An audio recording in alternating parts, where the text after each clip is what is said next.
everyone! Welcome back to the channel, where we dive into amazing stories full of drama, love, and everything in between. Today, I've got something special for you, a story about second chances, misunderstandings, and, believe it or not, a little body swapping. Sounds exciting, right? Well, get comfy because this one's going to pull at your heartstrings and keep you hooked till the very end. Let's get into it. Our story begins with Princess Violet. Now, imagine this. A quiet room, the soft crackle of a dying fire, and Violet sitting alone at her desk. The glow of a single candle lights up her tear-streaked face as she clutches a quill in her trembling hand. Violet's life hasn't been easy. 3 years ago, she married Winter, the illegitimate but ambitious son of a nobleman, hoping it would save her family from financial ruin. For her, it was love at first sight, but for him, it was just a cold, calculated deal. Her marriage, far from the dream she envisioned, became a living nightmare. Stripped of her royal title, mocked by society, and ignored by her husband, Violet found herself completely alone. And tonight, she's reached her breaking point. In front of her lies a letter, her final goodbye, not to the people who hurt her, but to herself. A plea for forgiveness for losing who she used to be. "Maybe I was foolish to think love could conquer everything," she whispers, her voice heavy with regret. The memories of Winter's cold indifference and society's cruel whispers overwhelm her. She stands, walking slowly to the window, the cool night air biting at her skin. Below, the courtyard stretches out, silent and empty. "I am tired," she murmurs. So very tired. And then, she steps forward. But just as she surrenders to the darkness, a sudden, sharp pain shoots through her chest. The world spins violently, and everything goes black. When Violet opens her eyes, the sound of rain greets her. But something feels off. She's lying in a bed that isn't hers, surrounded by dark furniture in a room she doesn't recognize. Her heart pounds as she stumbles to the mirror, and what she sees makes her freeze in place. The reflection staring back isn't hers, it's Winter's. His sharp jawline, his piercing eyes, and his strong frame, they're all hers now. "No," she whispers, her voice deep and gravelly. "This can't be happening." Across town, Winter wakes in Violet's bed.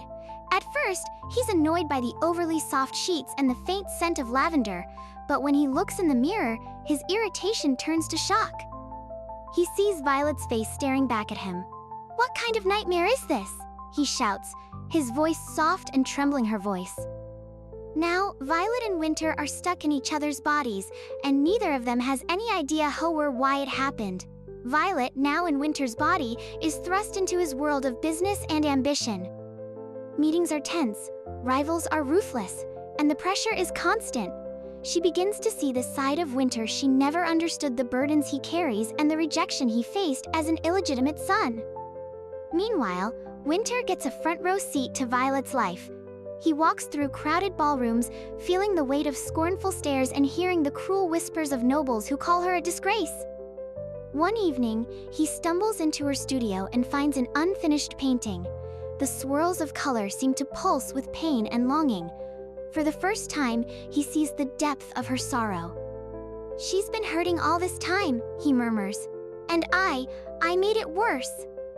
As days turn into weeks, something incredible happens. By living in each other's shoes, they begin to see each other for who they really are.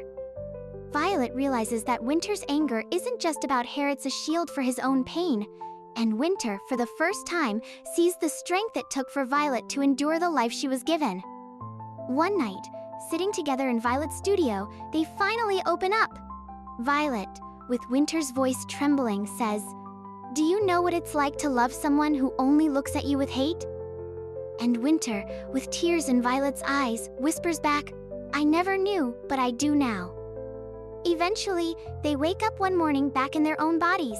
The experience feels like a dream, but the lessons they learned are real.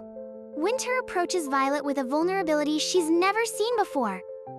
"I am sorry," he says quietly, his voice raw with emotion, "for everything, for not seeing you." Violet smiles, tears glistening in her eyes. "I am sorry too. I should have spoken up sooner. Maybe then, we wouldn't have wasted so much time." He takes her hand, his voice steady. No more wasting time. And for the first time, they smile at each other not as strangers or adversaries, but as equals, partners, ready to face the future together. And that, my friends, is the story of Violet and Wintera, tale of redemption, understanding, and finding love in the most unexpected way. What did you think of their journey?